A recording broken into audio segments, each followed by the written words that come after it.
Hello everyone, welcome to our channel. This is Srishti Agarwal. मैं आप सभी कक्षा 7 के स्टूडेंट्स के लिए लेकर आ चुकी हूँ साप्ताहिक क्विज। सप्ताह 47 की ये क्विज है। तो यहाँ आपको मैं बता दूँ कि ये जो क्विज है पूरी आपको जो सॉल्यूशन है वो आपको करना अनिवार्य है। तो यहाँ केयरफुली पूरा वीडियो ध्यान से स्टार्टिंग से लेकर एंड तक कंप्लीट देखिएगा, क्योंकि सभी क्वेश्चन के आंसर हम इसी वीडियो में देखने वाले हैं। तो यहाँ स्टार्ट करेंगे क्वेश्चन फर्स्ट से। फर्स्ट क्वेश्चन है, हमारे घर के पास एक बड़ी सी गौशाला है, वहाँ पर बहुत सी गायें हैं। गौशाला में क्या होगा? गौशाला में क्या हो सकता है निम्न में से? बछड़ी, मेमनी, भैंस, घोड़े।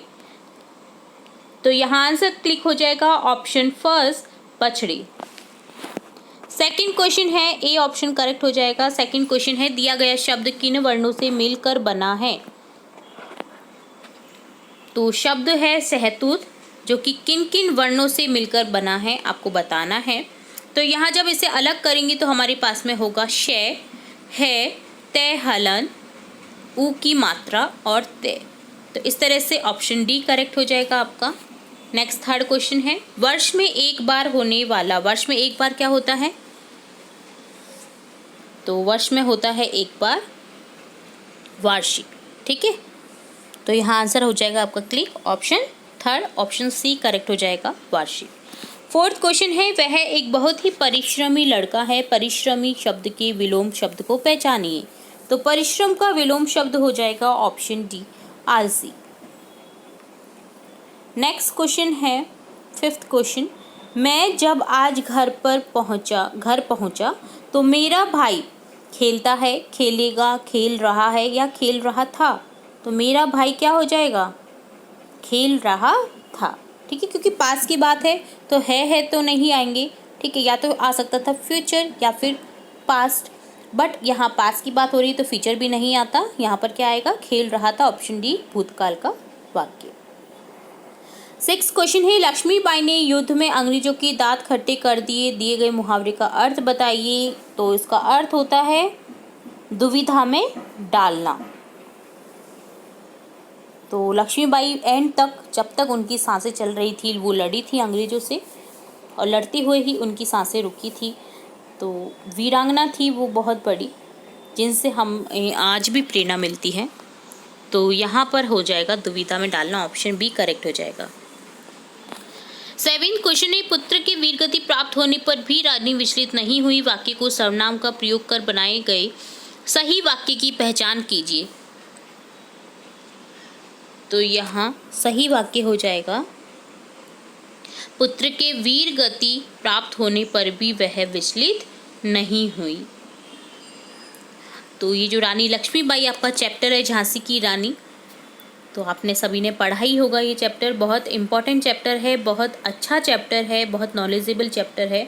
अगर आपने नहीं देखा है तो मैंने ये चैप्टर हमारे चैनल पर अपलोड कर रखा है, तो आप वहाँ से चेकआउट कर सकते हैं। प्लेलिस्ट से आप चेकआउट कर सकते हैं, या फिर डिस्क्रिप्शन बॉक्स में लिंक दे दूँगी, तो वहाँ पर आप देख सकते हैं।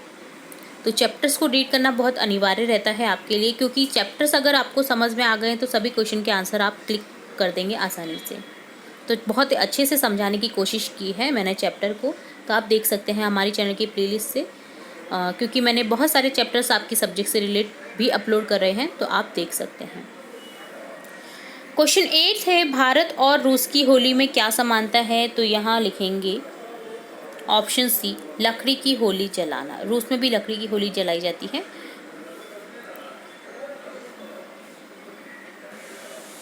नेक्स्ट क्वेश्चन 9 है, थाईलैंड में लोग होली के दिन किसकी पूजा करते हैं? तो थाईलैंड में किसकी पूजा करते हैं लोग?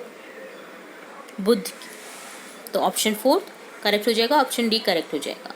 प्रश्न संख्या 10 है, दिए गए अनुच्छेद में किस शब्द के स्थान पर आदर्श शब्द का प्रयोग किया जा सकता है?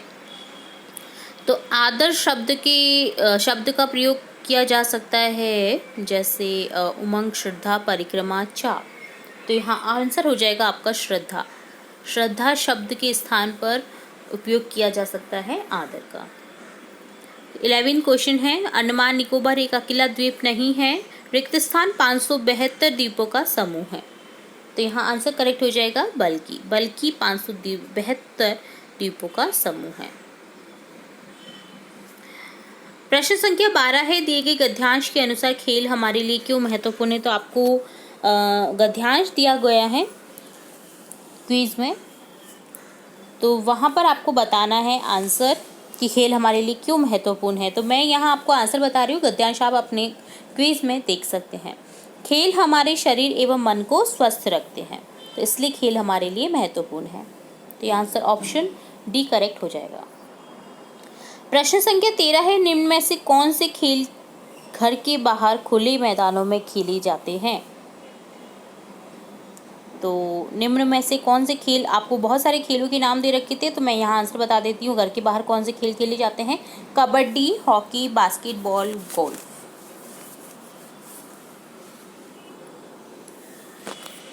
नेक्स्ट है 14 क्वेश्चन, निम्न में से कौन सा कथन खेलों के बारे में सही नहीं है। तो खेलों के न खेलने से शरीर कमज़ोर हो जाता है, तो ऐसा नहीं है। ये आपके ऊपर डिपेंड करता है, क्योंकि खेल से हमारा मानसिक विकास भी होता है और खेल एक व्यायाम की तरह होता है। तो इसे करना आप कर सकते हैं, खेल सकते हैं, पर ज़रूरी नहीं है कि हर किसी को अगर खेल नहीं आ रहा है तो वो कमज़ोर हो रहा है, नहीं, ये गलत है। ठीक है, तो ऑप्शन सी करेक्ट हो जाएगा, खेलों के ना खेलने से शरीर कमज़ोर हो जाता है। फिर शरीर कमज़ोर कब होता है, जब खान पान सही नहीं रहता, तो इसका खेल से कोई डिपेंड नहीं करता। 15 क्वेश्चन है, पुत्र शब्द में उपसर्ग जोड़कर बने सही शब्द को चुनिए। सुपुत्र, पुत्रवधू, पुत्रहीन, पुत्रविहीन। तो ये तीनों जो ऑप्शन है बी सी डी, ये तो आपकी क्या है, पुत्र शब्द में आपका प्रत्यय जुड़ रहा है, जबकि सुपुत्र में सु जुड़ा है पुत्र में, तो यहाँ उपसर्ग सहित वर्ड है करेक्ट, ऑप्शन ए सुपुत्र। 16 क्वेश्चन है, घनघोर जंगल के रास्ते में मुझे एक पथिक दिखा, दिए गए वाक्य में पथिक शब्द का क्या मतलब है। पथिक यानी पथिक का अर्थ होता है राहगीर, जो पथ से चलता हुआ जा रहा है। पथ में एक प्रत्यय लग गया है जिससे बना है पथिक। पथिक यानी जो पथ से यानी रास्ते से जा रहा है। कौन होता है रास्ते से जाने वाला, राहगीर। ठीक है, मुसाफिर कह सकते हैं। चलिए यहाँ पर ऑप्शन सी को करेक्ट कर देना है। नेक्स्ट हम देखेंगे 17 क्वेश्चन, कुल और कूल के क्या अर्थ हैं। तो यहाँ ये आपका शब्द युग्म है, बहुत इंपॉर्टेंट होता है शब्द युग्म। आगे जब आप कंपटीशन की तैयारी करेंगे तो आप पाएंगे कि बहुत इंपॉर्टेंट होता है शब्द युग्म। तो अगर आपका बेसिक नॉलेज सही है तो वहाँ पर आपको किसी भी चीज़ की दिक्कत नहीं हो सकती। तो यहाँ मैं आपको बता दूँ, जो कुल होता है इसका अर्थ होता है वंश, और कूल आप देखिए जब हम बोल रहे हैं बड़े उ की मात्रा से कूल, तो इसका अर्थ आप किनारा से लेंगे। और कूल से आप ऐसे भी हिंट ले सकते हैं कि कूल कहाँ पर कूल मिलता है हमें, समुद्र के किनारे, नदी के किनारे, तालाब के किनारे। तो आप इसको इस तरह से जोड़ करके देख सकते हैं कि कुल यानी वंश और कूल यानी ठंडा। कहाँ पर रहता है ठंडा, समुद्र के किनारे, नदी के किनारे, ठीक है, किसी तालाब के किनारे। तो यहाँ पर आप किनारा इसका अर्थ लिखेंगे। तो ऑप्शन सी को करेक्ट कर देना है। इस तरह से आप हिंटों के थ्रू इन शब्द युग्म को देख सकते हैं और लर्न कर सकते हैं। मैं आपको अगर आपको शब्द युग्म से रिलेट कोई आपको नॉलेज चाहिए या आप देखना चाहते हैं तो मैं आपके लिए ज़रूर वीडियो बनाऊंगी। आप मुझे कमेंट बॉक्स में बताइएगा कि आपको वीडियो चाहिए या नहीं चाहिए। प्रश्न संख्या 18 है, चक्रधर बराबर। तो ये आपका बहुब्री समास का उदाहरण है। चक्रधर चक्र को धारण करता है जो, ठीक है। तो यहाँ पर दिए गए ऑप्शंस में करेक्ट ऑप्शन हो जाएगा डी, चक्र को धारण करने वाला। कौन है, विष्णु। अगर आपका किसी का नाम आ जाता है वो समास क्या होता है, बहुब्रीहि समास। समास के 6 प्रकार होते हैं। तो यहाँ चक्र को धारण करने वाला अर्थात विष्णु कौन है, चक्रधर, ठीक है। तो ऑप्शन डी करेक्ट कर देंगे। नेक्स्ट प्रश्न संख्या 19 है, यह पोस्टर किस विषय पर जागरूकता बढ़ा रहा है। तो यह बढ़ा रहा है आपका, क्या शो कर रहा है चित्र में, चित्र में दिख रहा है हमें जल। तो जल संरक्षण से संबंधित चित्र है। तो जागरूकता किस पर बढ़ा रहा है, जल संरक्षण का। जल को किस तरह से संरक्षण किया जा सकता है, जल को किस तरह से सुरक्षित रखा जा सकता है, हम जो बारिश का पानी है किस तरह से उसे इकट्ठा करने की योजना बना सकते हैं। तो इस तरह से आप पानी को बचा सकते हैं। प्रश्न तो यहाँ पर ऑप्शन सी करेक्ट हो जाएगा। प्रश्न संख्या 20 है, संयोग शब्द का संधि विच्छेद क्या होगा? तो संयोग से के ऊपर क्या है? अनुस्वार लगा हुआ है, अनुस्वार लगा हुआ है, सॉरी, है ना, अनुस्वार लगा हुआ है, ठीक है। तो संयोग जब हम बोलते हैं ना तो हमारा जो ध्वनि रहती है वो रहती है संयोग, ठीक है। सम धन योग, संयोग, समयोग, इस तरह से भी बोल सकते हैं इसे, संयोग या संयोग। तो यहाँ पर मैं जो है वो हल्का सा साइलेंट रहता है, तो आप इस तरह से देख सकते हैं कि योग को अलग कर दिया और सन तो कुछ होगा नहीं, ना सम होगा ना स होगा, ठीक है। तो यहाँ सा करेक्ट जो हो जाएगा आपका रहेगा संधि विच्छेद में सम, जो कि एक व्यंजन संधि का उदाहरण है, क्योंकि हमें हलंत आ रहा है। तो व्यंजन संधि में व्यंजन से जुड़ कर के शब्द जो बनते हैं वो होते हैं व्यंजन संधि के एग्जाम्पल। अगर यहाँ पर मैं पूरा होता तो ए और ओ मिलकर के अगर यो ओ बनता, तो जो स्वर से स्वर मिलान होता है वो होता है स्वर संधि में। तो यहाँ ऑप्शन ए करेक्ट कर देंगे। प्रश्न संख्या 21 है, दुर्घटना शब्द में आई उपसर्ग की पहचान कीजिए। अब आप बोल करके देखिए शब्द को, ठीक है, रिपीट करिए एक बार मेरे साथ में। दुर्घटना, आपको क्या सुनाई दे रहा है? दुर्घटना, दुर और घटना। अब यहाँ दुर क्या है? आपका अलग से दिखाई दे रहा है, घटना में जुड़ा हुआ, तो ये क्या है? उपसर्ग है। तो आप इस तरह से पहचान कर सकते हैं सेंटेंस, जो आपके शब्द होते हैं उन्हें बोल करके, तो आपको फटाफट से पता चल जाएगा कि इसमें कौन सा उपसर्ग है। तो यहाँ हमें ध्वनि सुनाई दे रही है दुर, तो यहाँ पर हो जाएगा दुर, यानी आधा रह हो जाएगा दू में। तो यहाँ पर ऑप्शन सी करेक्ट हो जाना है आपका, ऑप्शन सी को करेक्ट कर देंगे, दुर, जिसमें घटना को अगर लगा देते हैं तो बन जाता है दुर्घटना। प्रश्न संख्या 22 है, धरती का स्वर्ग श्रीनगर का अस्तित्व डल झील मर रही है, वाक्य में अस्तित्व शब्द का क्या अर्थ है? तो अस्तित्व यानी उसकी जो मौजूदगी है, जो उसका आधार है, ठीक है, मौजूदगी नहीं कह सकते, उसका आधार बोल सकते हैं आप। धरती का स्वर्ग जो श्रीनगर है उसका आधार, मतलब वहाँ पर सबसे ज़्यादा फेमस ही डल झील है, अगर वो ही मर जाएगी, उसका आधार बेस ही ख़त्म हो जाएगा, तो उधर क्या रहेगा फेमस? तो इस तरह से आज का अर्थ निकाल सकते हैं आप आधार से। तो ऑप्शन बी करेक्ट हो जाएगा यहाँ पर। प्रश्न संख्या 23 है, नीचे दिए गए विकल्पों में से किस विकल्प वाक्य में सही विराम चिन्ह लगे हैं? तो यहाँ पर आपको वाक्य देखने हैं। सुभाष चंद्र बोस का सेंटेंस दे रखा है। सुभाष चंद्र बोस ने कहा, तुम मुझे खून दो, मैं तुम्हें आज़ादी दूंगा। तो यहाँ पर आपका करेक्ट जो हो जाएगा वो हो जाएगा ऑप्शन डी, सुभाष चंद्र बोस ने कहा, कॉमा, यहाँ अपॉस्ट्रोफी लगा देंगे हम, तो यहाँ पर हो जाएगा तुम मुझे खून दो, कॉमा, मैं तुम्हें आज़ादी दूंगा। तो इस तरह से आप सेंटेंस को सही विराम चिन्ह से देख सकते हैं, और लास्ट में आ जाएगा फुल स्टॉप और अपॉस्ट्रोफी को बंद कर देंगे, ठीक है। इन्वर्टेड कॉमास, ठीक है, इन्वर्टेड कॉमास आप बोल सकते हैं इनको, अपॉस्ट्रोफी नहीं, सॉरी, इन्वर्टेड कॉमास को आप इस तरह से बंद करेंगे, ठीक है, सेंटेंस में। चलिए ऑप्शन डी को करेक्ट कर देंगे। तो नेक्स्ट देखेंगे हम प्रश्न संख्या 24, जिसमें दिए गए शब्दों का उपयोग करके सही वाक्य बनाए। गुलाब मुगल में अनेक गार्डन प्रकार के खिले। तो यहाँ हो जाएगा option C correct, Mughal Garden में अनेक प्रकार के गुलाब खिले हैं, ठीक है। तो यहाँ पर लास्ट में है में बिंदी आ जाएगी और फुल स्टॉप लग जाएगा, और इस तरह से बन जाएगा मुगल गार्डन में अनेक प्रकार के गुलाब खिले हैं। इस तरह से करेक्ट हो जाएगा सेंटेंस, ऑप्शन डी करेक्ट हो जाएगा। 25वां प्रश्न है आपका,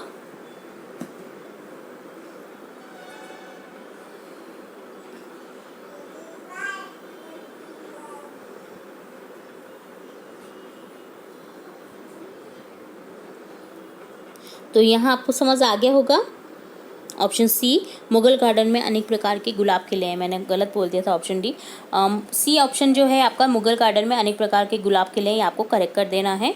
नेक्स्ट 25वां प्रश्न है आपका, अगर तुम सूरज की तरह चमकना चाहते हो तो पहले सूरज की तरह जलना सीखो। अब्दुल कलाम इस विचार का क्या सार है? अब्दुल कलाम के जो ये विचार हैं इसका क्या सार है? क्यों कहा उन्होंने ये सेंटेंस कि सफलता पाने के लिए पहले मुश्किलों का सामना करना पड़ता है। अगर मुश्किल ही नहीं रहेंगी तो हम सफलता के लिए प्रयास नहीं करेंगे और आराम से बैठे रहेंगे। अगर हमें मुसीबतों का सामना करना पड़ता है तभी हम जाकर के बहुत मेहनत करते हैं और अपनी सफलता को पा सकते हैं। तो यहाँ पर इस सेंटेंस का ये सार है। तो यहाँ पर आपको हो जाएगा करेक्ट, ऑप्शन सी करेक्ट हो जाएगा। ठीक है, चलिए नेक्स्ट देखेंगे 26वां प्रश्न। पुस्तकें हमें ज्ञानी और बुद्धिमान बनाती हैं क्योंकि वे क्या करती हैं? तो यहाँ आंसर हो जाएगा विद्या का भंडार है, क्योंकि बहुत सारी विद्या हमें पुस्तकों के थ्रू मिल सकती हैं। तो यहाँ पर ऑप्शन डी करेक्ट हो जाएगा। नेक्स्ट प्रश्न संख्या 27 है, 27 है। दिए गए गद्यांश के आधार पर सूर्य से हमें कौन सी बात सीखने को मिलती है? तो यहाँ गद्यांश दिया गया है जिसे आप रीड करें, अच्छे से देखें, उससे रिलेटेड क्वेश्चन पूछा गया है कि दिए गए गद्यांश के अनुसार सूर्य से हमें कौन सी बात सीखने को मिलती है? तो यहाँ हो जाएगा ऑप्शन सी करेक्ट, सुबह जल्दी उठने की, अपना काम सुबह करने की, अपना काम समय पर करने की, या दूसरों को रोशनी देने की। तो यहाँ करेक्ट ऑप्शन करेक्ट कर देंगे हम, ऑप्शन सी अपना काम समय पर करने की।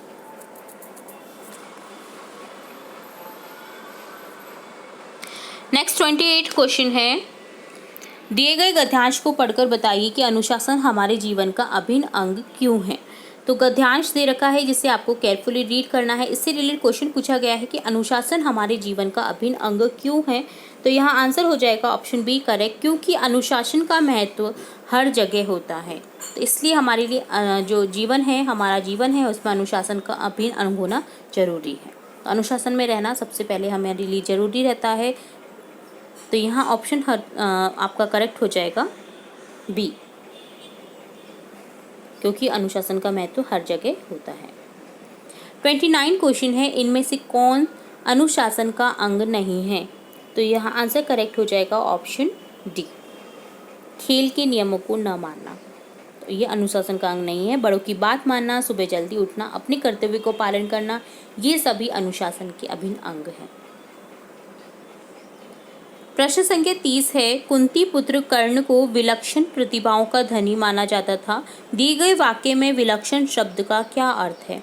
यहाँ 4 ऑप्शन है, प्रचलित, दानव, अलौकिक, हितैषी। तो यहाँ से करेक्ट हो जाएगा अलौकिक, यानी बहुत सारी अलौकिक शक्तियाँ थी कुंती पुत्र कर्ण में। तो यहाँ विलक्षण का अर्थ आप निकालेंगे अलौकिक से।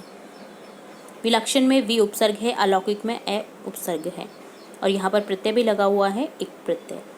लोक में एक प्रत्यय लग गया जिससे बन गया लौकिक, और लौकिक में ए उपसर्ग लग गया जिससे बन गया अलौकिक।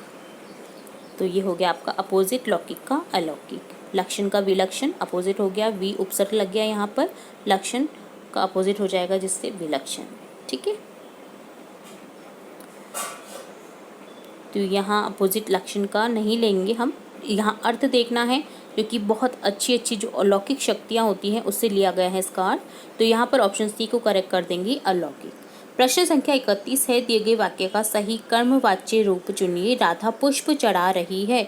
तो यहाँ पर कर्मवाच्य हो जाएगा राधा के द्वारा पुष्प चढ़ाए जा रहे हैं, जिसमें कर्म धारण कर रहा है जो सेंटेंस, जिसमें कर्म क्या हो रहा है, राधा की द्वारा कर्म किया जा रहा है। क्या करा जा रहा है कि पुष्प चढ़ाए जा रहे हैं। ठीक है, तो ये कर्मवाच्य का एग्जाम्पल हो गया।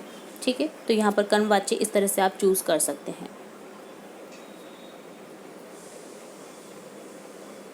नेक्स्ट देखेंगे 32वां प्रश्न है, सीवी रमन का जन्म कब हुआ था? रमन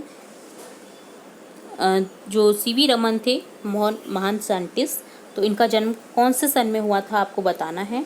तो यहाँ ऑप्शन डी करेक्ट हो जाएगा 1888 में।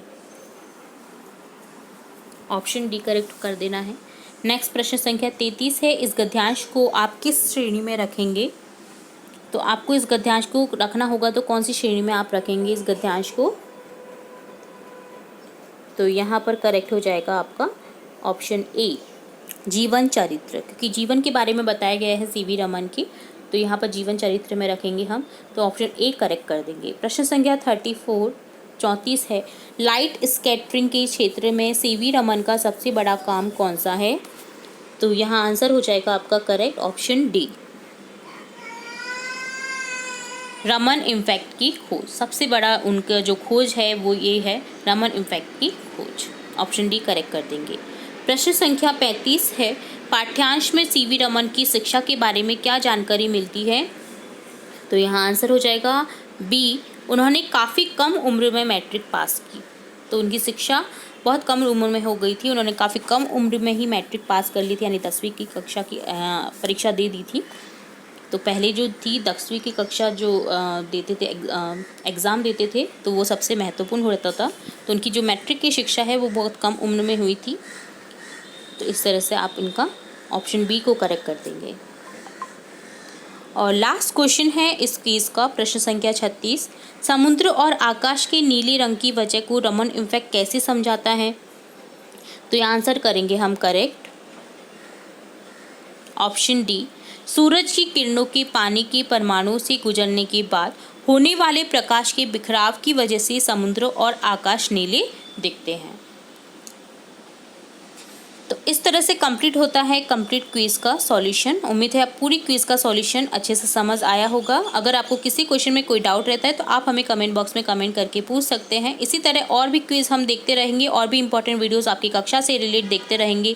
तो जुड़े रहिए हमारे चैनल के साथ। वीडियो को पूरा देखने के लिए धन्यवाद।